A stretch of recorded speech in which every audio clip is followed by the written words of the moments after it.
తాకట్టులో ఉన్న బంగారాన్ని విడిపించి ఆ రోజు ఆన్లైన్ రేటుకే మేము కొంటాం. Sharma gold company. నమస్కారం, వెల్కమ్ టు సుమన్ టీవీ. నేను గీతాంజలి. ప్రస్తుతం మనతో పాటు ప్రముఖ ఆధ్యాత్మికవేత్త డాక్టర్ రాజన్ వై నంబూద్రి గురుగారు ఉన్నారు. వారితో మాట్లాడదాం. గురుగారు నమస్కారం అండి. నమస్కారం అమ్మా. జూలై 17 తొలి ఏకాదశి, చాతుర్మాస దీక్ష ప్రారంభం కూడా ఆ రోజునే. చాలా అంటే ఎంతో విశిష్టత ఉన్నటువంటి రోజు అది. ఏకాదశులు అనగానే ప్రత్యేకం, ఉపవాసాలు ఉంటాం ఖచ్చితంగా, ఆలయ దర్శనానికి వెళ్తాం. తర్వాతి రోజు ఆ దీక్షని విరమించి అప్పుడు ఆహారం తీసుకునే వాళ్ళు ఇలా రకరకాలుగా చేస్తూ ఉంటారు. అతి పవిత్రమైన రోజు అని చెప్తారు ఏకాదశిని. మరి తొలి ఏకాదశి విశిష్టత ఏంటండి అసలు? తప్పకుండా అమ్మా. ముందుగా శ్రీ మహాగణపతి దేవతభ్యో నమః. చూసే సుమన్ టీవీ భక్తి ఛానల్ ప్రేక్షకులకందరూ కూడా హృదయపూర్వక వందనం. తొలి ఏకాదశి రోజున కూడా అందరికీ శుభాకాంక్షలు చెబుతూ ఈ యొక్క తొలి ఏకాదశి గురించి మనం మాట్లాడుకుందాం. మనకి ఆషాఢ మాసంలో దక్షిణాయనం శుక్లపక్షంలో వచ్చేవంటి తొలి ఏకాదశి తిథి ఇది. ఈ తొలి ఏకాదశి తిథి రోజున ఈ రోజున చాలా అనంతమైన వంటి ఒకటి దేవతలు, మునువులు, అందరూ కూడా కిన్నెరులు, గాంధర్వులు, యక్షిణులు వీళ్ళందరూ కూడా వెళ్ళేసి వైకుంఠానికి వెళ్తారు. వైకుంఠానికి వెళ్ళి స్వామివారిని పవలింపు సేవలో ఉంటారు. అంటే ఈ యొక్క సాయంత్రం ప్రదోష కాలం వేళల్లో ఆయన పడుకుంటారు. ఇంకా ఈ 6 మాసం పాటు కూడాను ఏంటంటే ఆయన పడుకుంటారు. ఎప్పుడైతే కూడాను జనవరి మాసంలో వచ్చేవంటి ముక్కోటి ఏకాదశి నాడున లెగుస్తారు. సో ఈ 6 నెలల పాటు కూడాను ఏంటి అంటే, ఎందుకంటే గత ఉత్తరాయణం నుంచి దక్షిణాయనం వరకు వచ్చేవంటి పండుగల్లో ఉగాది పండుగలు ఉంటాయి, ఇంకా చిన్న ఏదో 2-3 పండుగలు ఉంటాయి. ఈ తర్వాత ఎక్కువ పండుగలు ఏమి ఉండవు. కాబట్టి అది మహావిష్ణు మొత్తం కూడా చూసుకొని ఉంటారట. ఈ 6 నెలల పాటు కూడాను ఏకాంత సేవలో ఉంటారు, స్వామివారి పవలింపు సేవలు ఉంటారు. కాబట్టి తొలి ఏకాదశి నాడు శ్రీరంగంలో కావచ్చు, ఇంకా ఇతర మన వాళ్ళందరూ కూడా ఒక పచ్చి మంచినీళ్ళు కూడా తాగకుండా కఠోరమైన వంటి వ్రతముతో ఈ యొక్క వ్రతాన్ని ఆచరిస్తారు. ఈ రోజు ప్రత్యేకంగా చాలా వరకు సత్యనారాయణ స్వామి వ్రతము, మరి అనేక రకమైన వంటి పూజలు చేసుకోవడానికి ఉంటుంది. ఈ దక్షిణాయనములో వచ్చేవంటి తొలి ఏకాదశి ఆషాఢ మాసంలో ఈ యొక్క యోగులు, సంతులు, మఠాధిపతులు, పీఠాధిపతులు అనేక మంది వారికి ఈ తొలి ఏకాదశి నుంచి వీళ్ళకి చాతుర్మాస దీక్ష ప్రారంభమవుతుంది. ఈ వీళ్ళంతా ఏంటంటే మఠాలన్నీ కూడా వదిలిపెట్టి వేరే మఠంకు, వేరే ఒక ఆలయానికి వెళ్ళి 3 నెలల పాటుగా నివసించాలి. సో ఉదాహరణకి మనం హైదరాబాద్లో ఈ మఠం ఉందనుకోండి, ఈ చాతుర్మాసంలో ఉన్నవంటి ఇక్కడ ఉన్నటువంటి ఉత్తరాన పీఠాధిపతిని పెట్టేసి వీళ్ళు కదిలి కాశీకి వెళ్ళిపోతారు. ఈ 3 నెలల పాటు కూడా కాశీ, లేదంటే రామేశ్వరం, లేదంటే ఏదైనా పుణ్యక్షేత్రం అక్కడ అన్ని ఏర్పరచుకుని అక్కడ మూలమంత్రం జపించి లోక కళ్యాణార్థం కోసం వీళ్ళంతా కూడా సాధన చేస్తారు. మహిళలు వచ్చేసి మనకు చక్కగా వీళ్ళంతా కూడా ఏంటంటే ఏకాదశి రోజున స్వామివారి విష్ణు సహస్రనామం చేసుకొని స్వామికి దివ్యమైనటువంటి అలంకారం చేసి చాలా అద్భుతంగా ఉంటుంది. తిరుమల తిరుపతి దేవస్థానంలో ఆచరణలో కూడా స్వామివారికి సంపూర్ణమైనటువంటి చందన కాపు చేస్తారు. ఈరోజు చందన కాపు అంటే ఏంటంటే అది ఒక అద్భుతమైనటువంటి వృక్షద్వార, అంటే ఎర్రప్పు చందనం కాదు, ఇటు తెల్ల చందనం కాదు, ఒక రకమైనటువంటి సుగంధ పరిమళంతో స్వామి కోసమే పుట్టింది ఆ వృక్షం. అప్పుడినే ఆ వృక్షం ఉంటుంది. అది అరగదీస్తుంటే ఆ క్షేత్రంలో ఉన్నటువంటి ఎకరం వరకు కూడా పరిమళం పరిమళం వస్తుంది. ఆ లేపముతోని ఆ రోజు స్వామివారికి మొత్తము కూడా ఉదయం 3ంటికి సుప్రభాత సేవలో చక్కగా అలంకారం చేసి ముద్దగా పెట్టి స్వామివారికి 108 కొళాలతోని స్నానం చేస్తారు. 108 కొళాల నుంచి ఎక్కడ అంటే స్వామివారి పక్కనే మీకు కుడి వైపున బావి ఉంటుంది. ఏమా అంతరాలయంలో లోపల బంగారు వాకిలి లోపల తర్వాత మీకు కనపడుతూ ఉంటుంది.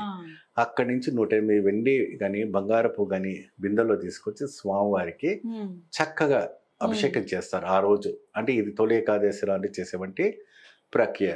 దాంట్లో చివరి దాంట్లో కొన్ని సుగంధ ద్రవ్యాలు వేస్తారు. అత్తరు, పన్నీరు, మరియు జావాదు, పచ్చకర్పూరము, కస్తూరి అనేక రకమైనటువంటి సుగంధ పరిమళాన్ని వేసి చక్కగా స్వామి శిరస్సు నుంచి వేస్తుంటే ఇంకా అక్కడ ఉన్నటువంటి ప్రేక్షకులకంతా పిచ్చిలేసిపోతుంది. గోవింద గోవింద గోవింద గోవిందనామ సంకీర్తనం అవుతుంటుంది నిరంతరం. ఆ స్వామి వారు ఇన్ని 6 నెలల పాటు కూడాను ఆయన శ్రమ పడిందంతా కూడాను తనకి సుఖమైన వంటి ఒక నిద్ర ఇవ్వడం కోసం చేస్తుంటారు. శ్రీరంగంలో వేరే రకంగా చేస్తారు. ఈ ఒక 6 నెలల పాటు కూడాను స్వామివారి పాదాలకి ఆయన తిరుగుతూ ఉంటాడు, అన్ని దేశ సంచారం చేస్తాడు కాబట్టి ఆయన పాదాలకు నొప్పి వస్తుందని చెప్పేసి స్వామివారికి ఆవు నెయ్యిను పాదాలకు పూస్తూ ఉంటారు ఈ 6 నెలల పాటు కూడా. అది చూడవలసిన వంటి ఇది. ఏ భక్తుడైనా కూడా మనం వెళ్ళి ఆ స్వామివారికి చూడొచ్చండి. చక్కగా మీరు వెళ్ళి ఇప్పుడు వచ్చే వంటి రోజుల్లో వెళ్ళి చూడండి. చక్కగా స్వామికి బ్రహ్మాండ అంటే సేమ్ డైలీ యథావిధిగా పూజలు అవుతుంటాయి. కాకపోతే అన్ని స్వామికి పాదాలకి మాత్రం వెన్నె పూస్తుంటారు, నెయ్యి పూస్తుంటారు. ఆయన పాదాలకి ఎటువంటి కూడా 6 నెలల పాటు కూడా ఇది కాకూడదు అనేసి ఒక విశేషమైన ఒక చేస్తుంటారు. మరి అదే విధానంగా మనకి చూసుకుంటే అయితే మాత్రాన కింద ఉన్నవంటి తిరుమలలో గోవిందరాజు పెరుమాళ్ పడుకుని ఉంటారు. అక్కడ స్వామివారికి వేరే రకమైనటువంటి ఒక ఆచారం అంటే తులసి దళాలతో కప్పి పెడతారు. ఏకాదశి రోజున అన్ని ద్రవ్యాలు అష్టద్రవ్యాలతో స్వామికి అభిషేకం చేసి తులసి ద్రవ్యాలు అంటే ఈ తులసి ద్రవ్యాలు అంటే ఏ ద్రవ్యాలు దీంట్లో వచ్చేసి మనకు కృష్ణ తులసి చాలా ప్రాముఖ్యత ఇస్తారు. నల్లగా ఉంటుంది, ఆ ఘాటుగా ఉంటుంది, నల్లగా ఉంటుంది. దాని ద్వారా ఏమవుతుంది అంటే ఆ శరీరం అన్నది ఆ వేసి అట్లాగా ఆ రోజు నైట్ గదులు వేసేస్తారు. తెల్లారుజాము లోపలికి కొద్దిగా నల్లగా మారిపోతుంది శరీరం. అంటే ఆయన స్వామివారు పడుకొని ఉంటారు. అప్పుడు ఆ తులసిని అంతా కూడా ఉదయం సుప్రభాత సేవకి గోవిందరాజు పెరుమాళ్ టెంపుల్కి వెళ్తుంటారు కదమ్మా, అప్పుడు వెళ్ళినప్పుడు ఆ ప్రసాదం ఆ తులసి ఇస్తారు. దాన్ని ఏం చేస్తారంటే చక్కగా మనం పసుపు గుడ్లో కానీ ఎరుపు గుడ్లో కానీ చక్కగా కట్టి మీ గదిలో కానీ మీ బీరువా గదిలో కానీ పెట్టుకున్నారైతే సంపద లక్ష్మి తాండమాడుతూ ఉంటుంది. అటువంటి మహోత్కరమైనటువంటి ఈ యొక్క తొలి ఏకాదశిలో చేయవలసినటువంటి కార్యక్రమాలు చాలా ఉన్నాయి. చాలా కార్యక్రమాలు ఉన్నాయి. కొంతమంది వాయినాలు ఇచ్చుకుంటారు, కొంతమంది పూజలు చేస్తారు. ఏకాదశి వ్రతాలను కొంతమంది ఆచరిస్తారు. ఆ రోజున చేసుకోవచ్చా, ప్రారంభించుకోవచ్చు. వాళ్ళు వాళ్ళ ఆచారం బట్టి వాళ్ళ ఇంటి కుల వంశ పారంపర్యం బట్టి వాళ్ళు స్టార్ట్ చేసుకుంటే అద్భుత ఫలితం లభిస్తుంది. అసలు ఆ రోజున మామూలుగా అందరూ పాటించవలసిన నియమం అంటే ఏమైనా ఉందండి? నియమాలు అంటే ఎక్కువ శాతము ఎల్లిపాయలు కానీ ఉల్లిపాయలు కానీ అది తినకూడదు ఏకాదశి రోజున. ప్రత్యేకంగా ఇంకోటి ఏంటంటే నిన్న వాడుకున్న వంటి పెరుగుని ఈ రోజు వాడకూడదు అంటారు. అంటే మామూలుగా మనం వాడుతుంటాం, కానీ ఏకాదశి రోజున మాత్రం మనం ఆ పెరుగుని వాడకూడదు, ఆ రోజుదే వాడుకోవాలి அப்படின்னு చెప్తుంటారు. పాలైనా కూడా నిన్నది ఈ రోజుదే వాడుకోవాలి அப்படின்னு. వ్రతం ఆచరించే సమయంలో చాలా కఠినంగా ఉండాలి. అంటే పరుపు మీద పడుకోవడం కానీ కుర్చీలో కూర్చోవడం కానీ, అంటే ఇప్పుడు వయసు మీద దాటిన వాళ్ళకి చెప్పలేము, కానీ కొద్దిగా ఆరోగ్యంగా ఉన్నవాళ్ళు కానీ నడిళ్ళు ఉన్నవాళ్ళు కానీ పరుపు మీద పడుకోకూడదు. ఆ రోజున నేల మీద పడుకోవాలి, చాప వేసి పడుకోవాలి అనేసి ఒక సిద్ధాంతం ఉంది.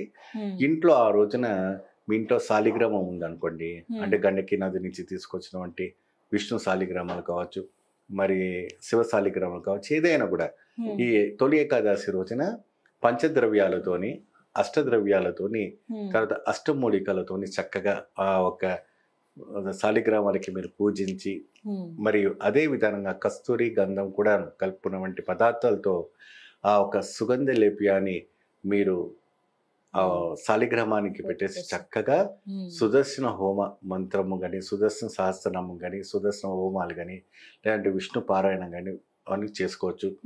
లేదు అంటే మీకు లలిత పారాయణం కానీ, దేవి ఖడ్గమాల కానీ, ఏమా అమ్మవారి సౌందర్య లహరి కానీ చక్కగా ఆ రోజు అన్ని కూడా రెండుగా సమానం చేసుకోండి. చాలా అద్భుత ఫలితం లభిస్తుంది. ఉపవాసం ఉంటే మంచిదండి. ఉపవాసం ఉంటే చాలా మంచిదండి. ఆ రోజు ఉపవాసం అంటే ఏంటంటే మనము ఆ స్వామి పైన భక్తితోని పరిపూర్ణంగా ఉండాలి. ఇప్పుడు ఈ రోజులు అంతా కూడా డయాబెటిక్, బీపీ వన్స్ వచ్చాయి కాబట్టి ఉపవాసం వాళ్ళు ఉండకపోయినా వాళ్ళకి ఏం పాపం ఉండదు. ఒకవేళ తీసుకోవాలనుకుంటే ఎటువంటి ఆహారం తీసుకోవాలండి ఆ రోజు? ఇప్పుడు దాదాపు ఏంటంటే పొయ్యి మీద ఉడకబెట్టిన వంటివి కాకుండా పదార్థాలు వేరే ఏదైనా తీసుకోవచ్చు. ఉడకబెట్టిన వంటివి ఏది తీసుకున్నా అది అగ్నికి ఆహుతి అయిన వంటి ఉడికిచ్చిన వంటిది ఏదైనా కూడా తీసుకోకూడదు ఉపవాసానికి. కొంతమంది ఏం చేస్తారంటే అటుకులు తింటారు, కొంతమంది ఏంటంటే పండ్లు తింటారు, కొంతమంది ఇంకా వేరే వేరే పదార్థాలు తింటుంటారు.